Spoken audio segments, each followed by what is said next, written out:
off, but this is actually a true story. This is not a joke.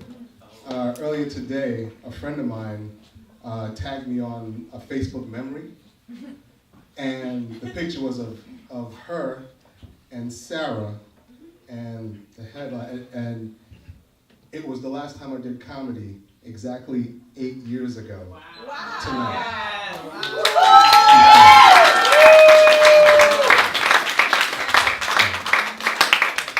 I thought that was interesting. But the really interesting part is that 8 years ago, my act was actually all about me being an angry black man. Shocker, right? Yeah, you don't believe it, right?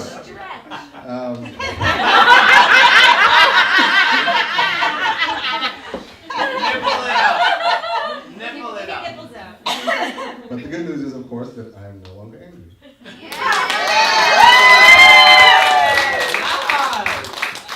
Now I'm just disgusted. That's true.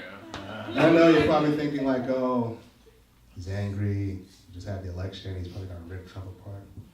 Reasonable assumption. I mean, after all, we just elected an orange man with Barbie hair. Who said on national television he wouldn't have any problem stooping his own daughter because he thinks she's that hot. But I don't give a shit that Trump's in office. Quite frankly, we could have put Jared from the Subway commercials as president, and I wouldn't care. Of course, Jared, he wouldn't be able to execute his presidential duties because, well, you know, he's dealing with a different type of footlong these days.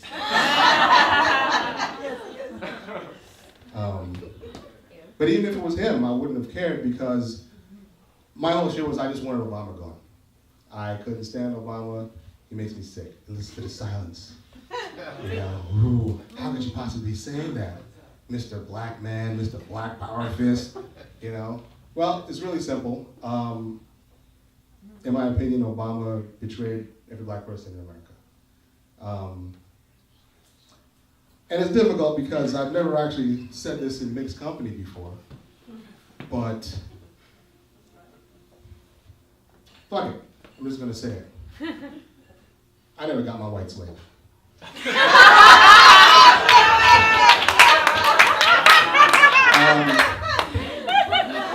laugh. You think it's funny. Step up, buddy.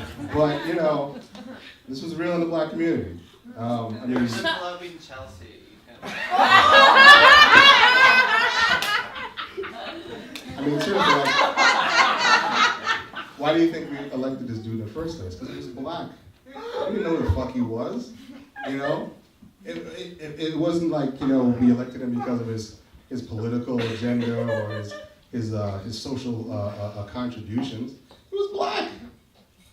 Okay, listen, I'm going to basically break it down to how this went for black America back in the day.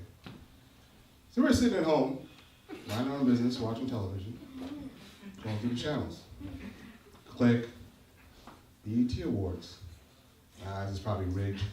You don't give Lil Wayne enough awards anyway. The man's a genius. Click. Real Housewives of Atlanta. This bitch got her weave ripped out again? It's like 3 weeks in a row. It's ridiculous. Click. Democratic National. Click. There you go. The Jeffersons. Wait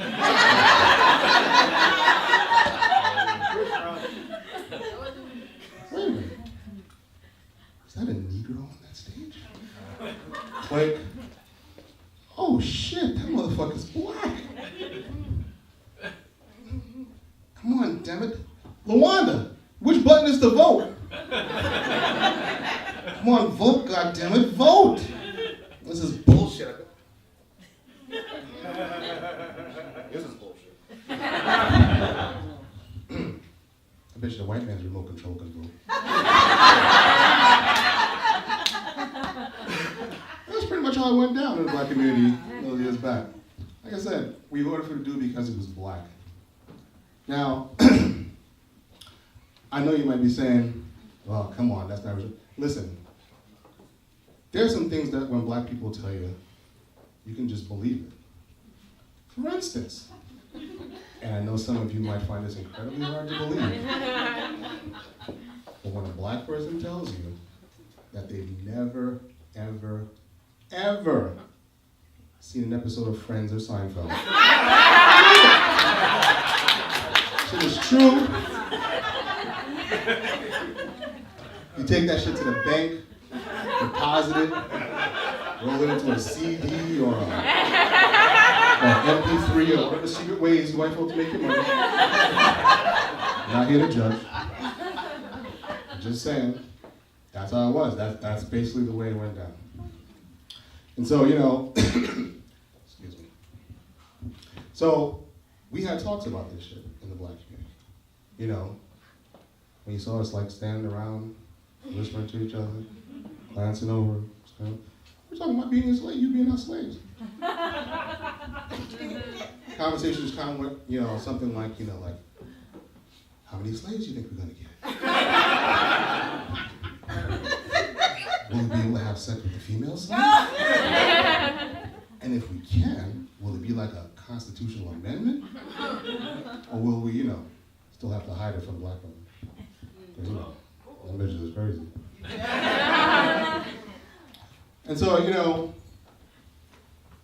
I was like, during some of these talks, I'm like, this is crazy, this is never gonna happen. White people are never, ever gonna give white people to us as slaves. And then, during one of these group sessions, the group just parted, and this black guy came walking through with these white robes and just shining and glistening. I was like, oh shit. And it turned out he was just a White Castle worker covered in grease. He looked very majestic. And he was like, of course they'll do it. White people will just give us white people that white people can't stand. Like Klansmen, or skinheads, or hipsters. And they said hipsters, like, oh shit, hipsters. This shit might work. And I know some of you white folks started thinking about this too, because I started noticing that as Obama's popularity grew in the election, I started getting treated better and better by random white folks. Like all of a sudden, I wouldn't get seated by the toilets in the restaurants, and then I got pulled over on the highway one day, and a trooper came up to my window, and as soon as he saw I was black, he paused, and he had like this panicked, nervous look on his face, and then he just apologized and then tased himself. And I'm looking at him on the ground, and he's riding around, screaming and shit. And I have to tell you, it pleased me.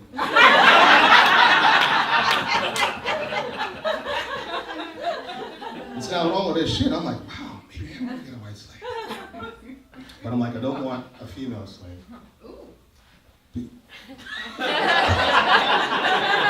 Because I thought to myself, realistically, Obama's the first black president. There's a very real chance that he might get assassinated in his first year. And if that happened, that white woman would scream rape faster than you could acquit. Faster than you could dismiss a jury of my actual peers. So I'm like, I'm gonna get a male slave. I even had his name picked out and everything. What was it? Michael? I was gonna call him Rothschilds. And I was gonna be like, Rothschilds, I say, Rothschilds, where are you? And then I'm scampering up. I was like, Rothschilds, especially my high top Adidas with the extra fat laces. But there's a good line. See, I even had the rich blue blood accent all worked out and everything. I used to fantasize about waking up at the crack at 10:30 in my Samuel Jackson underoos. By the way, another crime. How the fuck do you go 8 years with a black president and he not create a bill to have Samuel Jackson underoos created? How many blockbuster movies does this man have to be in? I was gonna get my Mace Windu Star Wars Samuel Jackson underoos, or my Nick Fury Avengers underoos, or even my Lazarus Red, Black Snake Moon, Samuel Jackson. I remember Black Snake Moan, man. That's right. For those of you who don't know, Black Snake Moan was a Sam Jackson movie where, It doesn't matter. oh, it matters. Because Sam Jackson, coincidentally, had a white woman chained to him in his house. And he didn't have sex with her. Sam knew. So, I would wake up in the morning, the Rothschilds would bring me my Morning Essence magazine. I don't know, Essence is a monthly periodical. But I never actually read that shit, so I have a lot of questions. And with my Essence magazine, Rothschilds would bring me a fresh Bloody Liquida.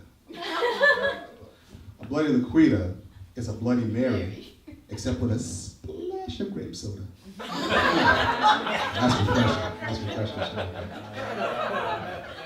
But no Rothschilds, no Essence magazines, no Bloody Liquidas.